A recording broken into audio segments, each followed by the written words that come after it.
धर्मेंद्र प्रधान के इस्तीफे के बाद क्या अगला नंबर बिहार का है? क्या सम्राट चौधरी के इस्तीफे पर ये कॉकरोच पार्टी जो है, जो एक सोशल मीडिया का पेज भर है, लेकिन इस देश में एक बड़ा काम इसने कर दिया।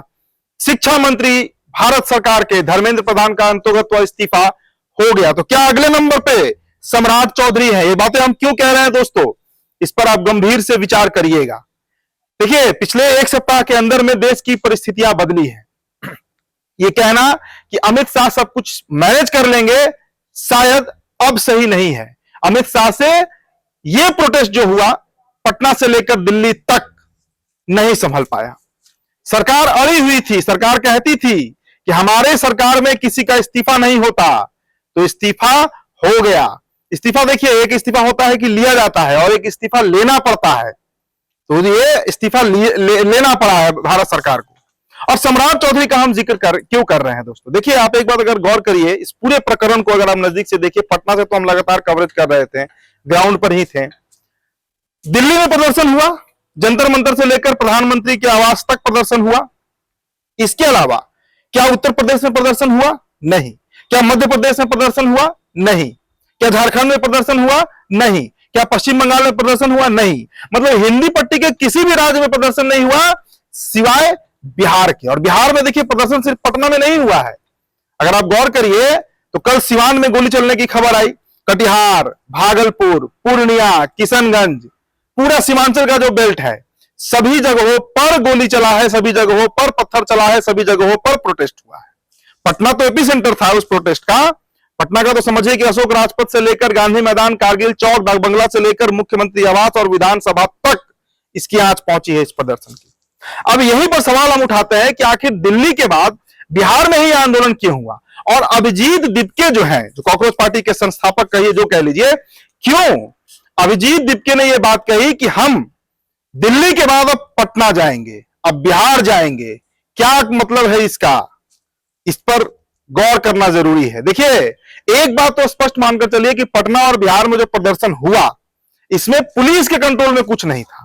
जिस तरीके से दिल्ली में पुलिस ने कंट्रोल किया, दिल्ली में पुलिस ने छात्रों को बांधा, चाहे बहुत हद तक कंट्रोल किया, बिहार उससे पूरी तरह छूता था। बिहार में तो ऐसी ऐसी तस्वीरें निकल कर आई कि मतलब वो विचलित करने वाली तस्वीरें थी। कई पत्रकार पिट गए, कई पुलिस वाले जख्मी हो गए। स्थिति लॉ एंड ऑर्डर पूरी तरीके से पकड़ से बाहर होते हुए दिखी।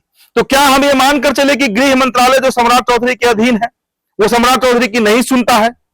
क्योंकि अगर पुलिस चाहती तो ये ऐसा इतना नहीं होता जितना हो गया। इतना क्षति हुआ, जिस तरीके से पुलिस की गाड़ी को पलटा गया, पुलिस वालों को मारा गया, पत्रकारों को पीटा गया, आम जनता इसमें पिट गई, कई लोग पिट गए। ये नौबत नहीं आती अगर गृह मंत्रालय टाइट रहता, अगर बिहार पुलिस टाइट रहती। अब यहीं पर हम सवाल उठाते हैं कि क्या सम्राट चौधरी भी रडार पर है? और किसके रडार पर? विपक्ष तो बिहार में मौजूद था नहीं। हम ये नहीं कहेंगे कि तेजस्वी यादव द्वारा ये भीड़ लाया गया था, या कांग्रेस पार्टी ये भीड़ लाई थी। यह वो भीड़ थी जो कहां से निकली और कैसे पहुंच गई। इतने बड़ी संख्या में लोग पहुंचे, बच्चे पहुंचे, आंदोलनकारी पहुंचे, कि किसी को पता नहीं चला। तो क्या बिहार भारतीय जनता पार्टी के अंदर जो बार बार एक चर्चा होती है कि सम्राट चौधरी के खिलाफ ही कई गुट काम कर रहे हैं बिहार बीजेपी में, क्या वो गुट एक्टिव हो गया था? क्या उनके द्वारा ये भीड़ बुलाया गया था? क्योंकि आप गौर करिए, पिछले 4-5 दिनों के अंदर में बिहार बीजेपी का कोई भी बड़ा नेता इस पर बयान नहीं दिया है, इस पर बयान नहीं दे रहा है। और सम्राट चौधरी के मुख्यमंत्री बनने से एक बड़ा तबका है भारतीय जनता पार्टी में जो नाराज है। ये बात भी हम बार बार कहते हैं। क्या उन सभी के निशाने पर सम्राट चौधरी आ गए हैं? अभिजीत दिपके को यह साह क्यों कौन दे रहा है? क्या पटना चलिए, आप बिहार आइए? वो तो कह रहे हैं कि भाई पहला विकेट गिरा है, ये तो पहला, अभी एक तरीके से कहिए कि जो एक लंबा लकीर खींचना है, उसमें ये पहला मील का पत्थर था, माइलस्टोन था, जिसे हमने पार किया है। इसीलिए हम सवाल उठा रहे हैं कि क्या अब अगला नंबर सम्राट चौधरी का आने वाला है? और क्या इसमें भारतीय जनता पार्टी बिहार में, देश की बात नहीं कर रहा हूं, सिर्फ बिहार की बात कर रहा हूं, कि क्या भारतीय जनता पार्टी बिहार के अंदर भी कुछ ऐसे तत्व मौजूद हैं, क्या इस तरीके के इन्फ्लुएंस एलिमेंट मौजूद है जो सम्राट चौधरी के खिलाफत में इस तरीके का प्रदर्शन को समर्थन दे रहे थे? अगर समर्थन नहीं दे रहे थे तो पुलिस का हाथ कौन रोका था भाई? देखिए, जदयू तो हाथ पीछे खींच चुकी है। जदयू का तो एक अलग दर्द है। जदयू का दर्द है कि कल तक जो भाजपा के नेता उनके दरबार में पहुंचते थे, आज वही जदयू के लोग भाजपा के दरबार में पहुंच रहे हैं, सम्राट चौधरी के दरबार में पहुंच रहे हैं। तो उनका तो समझ में आता है कि समर्थन सम्राट चौधरी को नहीं मिलेगा या नहीं मिल रहा होगा। लेकिन भारतीय जनता पार्टी बिहार की अगर हम बात करें, और ये सवाल दोस्तों हमने बिहार टॉप पर कई बार उठाया है, फिर उठा रहे हैं, क्योंकि बिहार इकलौता राज्य कैसे बन गया जहां प्रदर्शन हुआ। बिहार का नीट पेपर लीक से कनेक्शन था, हम मानते हैं, तो झारखंड का भी था, उत्तर प्रदेश का भी था, मध्य प्रदेश का भी था। आपने कभी सुना क्या कि मध्य प्रदेश से ग्वालियर में कोई इस तरह का प्रोटेस्ट हुआ? नोएडा नहीं पहुंचा, नोएडा ये आंदोलन नहीं पहुंच पाया क्योंकि वहां पे बाबा बैठे हैं, तोड़ देते मार के सबको।